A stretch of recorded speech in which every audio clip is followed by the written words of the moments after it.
O termo derivativos financeiros soa pesado, né? Parece uma daquelas linguagens secretas de Wall Street, assim, feita para intimidar. Mas se a gente tirar a gravata e o jargão, a ideia central é até que bem simples. É um contrato cujo valor deriva de outra coisa. E para mergulhar nesse universo, a bússola, a grande referência, é o livro do John C. Hu, Opções, Futuros e Outros Derivativos. A nossa missão aqui hoje é exatamente essa: desmistificar os conceitos fundamentais desse livro, qual a diferença real entre um futuro e uma opção, quem são as pessoas que usam esses instrumentos e, mais importante, por quê. Vamos tentar entender a lógica por trás desse quebra-cabeça que movimenta trilhões de dólares todos os dias. Exatamente. E o mais fascinante que o livro de Hu deixa claro é que, embora a matemática por trás possa se tornar uma loucura, os conceitos centrais são muito intuitivos. Um derivativo pode ser baseado em quase qualquer coisa que tenha um valor variável. Pode ser o preço do petróleo, a cotação do dólar, o valor de uma ação ou, e isso é um exemplo real, a quantidade de neve que vai cair numa estação de esqui no próximo inverno. Neve, ok, isso já mostra que o buraco é bem mais embaixo. Então, para começar a organizar as ideias, vamos pelos personagens dessa história. O livro do Hu identifica 3 tipos principais. A gente tende a pensar que são todos especuladores de terno e gravata apostando milhões, mas não é bem assim, certo? De forma alguma. Essa é uma das primeiras e mais importantes desmistificações do livro. Existem 3 perfis bem distintos, cada um com um objetivo diferente. O primeiro, e talvez o mais importante para a economia real, é o hedger. Pense nele como alguém que busca proteção, não lucro. Ele quer reduzir um risco que já existe no seu negócio. Ah, entendi. Então o hedger não está no jogo para ganhar dinheiro com a operação em si. Ele está querendo, comprar a certeza. É quase uma despesa para poder planejar um negócio sem sustos. Perfeito, é exatamente isso. O livro dá um exemplo clássico. Uma empresa que fabrica fios de cobre. Ela sabe que vai precisar de, 100 mil libras de cobre em maio para sua produção. O preço do cobre hoje é X, mas em maio pode ser X mais 50%. Essa incerteza pode quebrar o planejamento da empresa. Então ela usa um contrato futuro para travar o preço do cobre hoje. Se o preço disparar, ela está protegida. O objetivo é a previsibilidade, é dormir tranquilo à noite. Faz todo sentido. Mas se o hedger quer se livrar do risco, alguém tem que estar disposto a assumir esse risco. É aí que entra o segundo personagem. Exatamente. O segundo tipo é o especulador, que é o oposto do hedger. Ele quer apostar na direção que os preços vão tomar para ter um lucro muitas vezes alavancado. O especulador é quem olha para o risco que o fabricante de cobre não quer e diz: eu topo. Eu acho que o preço do cobre não vai subir ou vai cair e eu quero lucrar com essa minha previsão. Ele fornece a liquidez que o hedger precisa. E, por fim, temos o arbitrageur. O arbitrageur. Esse nome soa mais misterioso. É o cara que busca lucro sem risco. Isso parece bom demais para ser verdade. Na teoria, é um lucro sem risco, mas na prática exige velocidade e tecnologia absurdas. O arbitrager é o detetive do mercado. Ele procura por pequenas e momentâneas discrepâncias de preço do mesmo ativo em mercado diferente. O livro traz um exemplo simples. Imagine que uma ação custa $150 em Nova York e por uma fração de segundo o equivalente a $152 em Londres. Um arbitrager, usando algoritmos, compraria a ação instantaneamente em Nova York e a venderia em Londres, embolsando esses $2 de diferença por ação. Então, na verdade, o mercado não funcionaria sem os 3. O hedger precisa de alguém para quem transferir o risco. E o especulador está disposto a comprar esse risco na expectativa de um lucro. E o arbitrageur é como o óleo na engrenagem, garantindo que tudo funcione de forma eficiente e que o preço de uma ação em Nova York e em Londres seja praticamente o mesmo. É um ecossistema, não apenas apostadores isolados. Você resumiu perfeitamente a dinâmica. É um ecossistema interdependente. Essa ideia dos 3 jogadores é fundamental, e me parece que os instrumentos que eles usam, como os futuros que você mencionou, são as ferramentas que permitem que cada um cumpra seu papel. Vamos começar por eles. Um contrato futuro soa como uma promessa, um acordo de cavalheiros, mas É com muito dinheiro envolvido. É mais um pouco um compromisso firme do que uma previsão, sabe? Um contrato futuro ou um contrato a termo que é seu primo negociado fora da bolsa. É um acordo para comprar ou vender um ativo em uma data futura por um preço combinado hoje. O ponto-chave que o livro de Ho martela é que a grande maioria desses contratos não termina com a entrega física do produto, seja milho, petróleo ou ouro. espere um pouco. Essa ideia de encerrar a posição me parece contraintuitiva.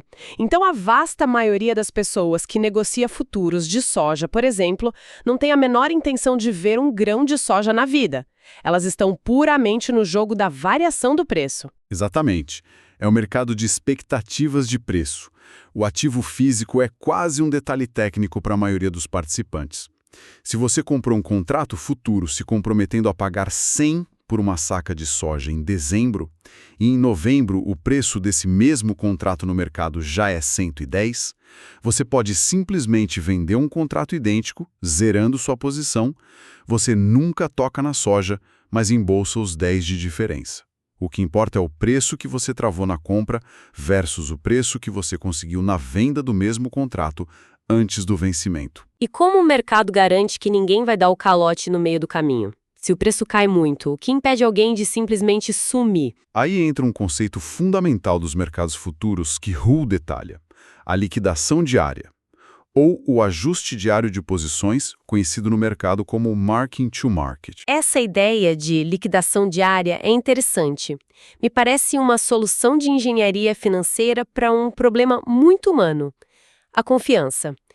Sem isso, você teria que confiar que a outra parte terá o dinheiro para te pagar daqui a 3 meses, o que num mercado volátil é quase um ato de fé, não é? Exatamente. Você capturou a essência. É um mecanismo de confiança compulsório. Pense assim: é como se você apostasse com um amigo o resultado de um campeonato de futebol. Mas em vez de acertarem as contas só no final, vocês ajustam o dinheiro todo dia. Se o seu time ganha um jogo importante, seu amigo já te paga uma parte da aposta. Se no dia seguinte seu time perde um jogador-chave, você devolve um dinheiro para ele. Isso evita que uma dívida enorme se acumule e reduz o risco de calote. Nos mercados de futuros, a Bolsa de Valores faz esse acerto diariamente, na conta de margem de cada investidor. Flexível. É onde a coisa fica mais parecida com uma aposta com rede de segurança. É a definição perfeita. A diferença é crucial e está no nome. Uma opção te dá o direito, mas não a obrigação, de comprar ou vender um ativo por um preço definido até uma data específica. A opção de compra é chamada de call e a de venda de put. O direito, mas não a obrigação. A melhor analogia que sempre me vem à cabeça é a de um seguro. Faz sentido. Totalmente. O livro também sugere essa linha de raciocínio. Pense num seguro de carro. Você paga um prêmio, digamos, R$2.000 por ano. Esse valor te dá o direito de vender seu carro batido para a seguradora pelo valor de tabela em caso de perda total. Se nada acontecer com o carro, você não exerce esse direito. Sua perda máxima, os R$2.000 do prêmio. Você não é obrigado a bater o carro para usar o seguro. Com a opção, a lógica é idêntica. O livro do Ho deve ter algum exemplo numérico disso, não? Sim, ele usa um exemplo com ações do Google. Imagine que o investidor pague, sei lá, $5.630 por uma opção de compra, uma call. Essa opção dá a ele o direito de comprar 100 ações do Google a $880 cada, a qualquer momento nos próximos meses. Se o preço da ação dispara para $1.000, ele exerce seu direito. Compra as ações por 880 e pode vendê-las imediatamente por 1.000, lucrando a diferença. Agora, o mais importante, se a ação cair ou ficar abaixo de 880, ele simplesmente não exerce a opção. Deixa ela virar pó. Qual foi a perda máxima dele? Apenas o prêmio que ele pagou, os $5.630. Então, o preço da opção, aquele prêmio, é basicamente o preço que você paga pela flexibilidade. pelo direito de poder pular fora se o negócio der errado. É o custo da tranquilidade. Exato. É o preço do e se. Essa simetria potencial de ganho limitado com perda limitada ao prêmio pago é o que torna as opções ferramentas tão poderosas e, claro, tão perigosas se mal utilizadas. E falando em perigo, o livro não é só teoria. Uma das partes mais fascinantes são os exemplos reais de como o uso inadequado de derivativos pode levar a desastres financeiros monumentais. São verdadeiros contos de advertência. Sim, e são lições que custaram bilhões. Um caso famoso que Hull detalha é o da empresa alemã Metallgesellschaft. Eles fizeram uma operação de hedge que, no papel, parecia inteligente. Vendiam contratos de longo prazo de óleo de aquecimento para seus clientes e se protegiam comprando contratos futuros de curto prazo, que eram renovados ou rolados constantemente. O problema é que o preço do petróleo caiu drasticamente. O problema então não foi o hedge em si, mas a desconexão entre o prazo do que eles estavam protegendo, que era longo, e a ferramenta que usaram, que era de curto prazo. É como tentar construir um muro com peças de Lego, tendo que trocar as peças todo dia, e um dia o fornecedor de Lego some. Ótima analogia. A queda no preço do petróleo gerou chamadas de margem diárias gigantescas nos contratos futuros, criando uma crise de liquidez que forçou a empresa a desmontar toda a operação no pior momento possível. O prejuízo foi de 1,33 bilhão de dólares, uma estratégia de proteção que acabou quebrando a empresa. E tem o caso que virou filme, o do Nick Leeson e o Banco Barings. Exatamente. Nick Leeson era um operador em Singapura que deveria fazer arbitragem com futuros do índice da bolsa japonesa, o Nikkei, operações de baixo risco. Mas, secretamente, ele começou a fazer apostas especulativas gigantescas e não autorizadas na direção do mercado. Ele usava uma conta de erros, a famosa conta 888888, para esconder os prejuízos. Mas como é possível que um único operador, mesmo que genial, consiga esconder $1 bilhão em perdas? Isso me parece surreal. Onde estavam os chefes, os auditores, os sistemas de controle? A história parece ser menos sobre a complexidade dos derivativos e mais sobre uma falha humana e de controle colossal. E era exatamente isso. Os controles eram frouxos e ele era chefe de operações e, ao mesmo tempo, responsável por liquidar suas próprias operações, o que é uma receita para o desastre. As perdas foram crescendo até que um terremoto em Kobe fez a bolsa japonesa despencar e as apostas dele explodiram. O prejuízo de mais de $1 bilhão levou à quebra de um banco com mais de 200 anos de história. Mas nem todos os problemas são fraudes. O livro fala de um dilema mais sutil, sobre a dificuldade de entender o que um hedge bem-sucedido realmente significa. Sim, o que Hull chama de um dilema do tesoureiro. É um diálogo hipotético, mas genial. Um tesoureiro faz uma operação de hedge perfeita que protege a empresa de uma perda de $20 milhões numa queda do preço de uma commodity. Só que o preço, em vez de cair, sobe. Isso é ótimo para a empresa na sua operação principal, mas a operação de hedge em si, que apostava na queda, deu um prejuízo de 10 milhões. O presidente da empresa só consegue ver esse prejuízo de 10 milhões e fica furioso com o tesoureiro. Nossa! Essa história é fantástica, porque ela transcende o mercado financeiro. É sobre a nossa dificuldade em valorizar a prevenção.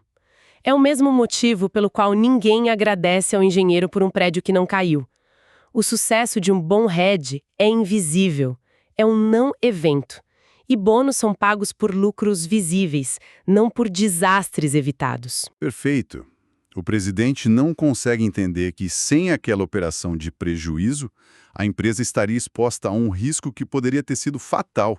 Isso mostra o quanto o hedge é contraintuitivo e muitas vezes mal compreendido até pela alta gestão das empresas. Então, no fim das contas, a grande lição do livro de Hull parece ser que derivativos são ferramentas financeiras poderosas. São como uma faca de cirurgião. Nas mãos certas, podem fazer maravilhas, proteger empresas e dar eficiência ao mercado. Mas nas mãos erradas, ou usadas sem o devido conhecimento, podem causar estragos imensos. Exatamente. O segredo não está só em entender a matemática, mas em compreender profundamente os riscos, os cenários e principalmente ter controles internos rigorosos. Vimos os conceitos básicos de futuros e opções, os diferentes jogadores e os casos reais nos mostram que o fator humano e a gestão de risco são tão ou mais importantes que qualquer modelo matemático. E para deixar uma reflexão final, o livro menciona derivativos climáticos e de seguros, onde o valor deriva é a temperatura de uma cidade ou as perdas de uma catástrofe natural. Isso me leva a pensar. À medida que a gente consegue precificar e negociar o risco de eventos cada vez mais abstratos, quais são os limites? Poderíamos, no futuro, ter mercados de derivativos baseados na probabilidade de sucesso de uma missão espacial, nos resultados de eleições ou até na descoberta da cura para uma doença? E o que isso significaria para a sociedade? Fica a provocação.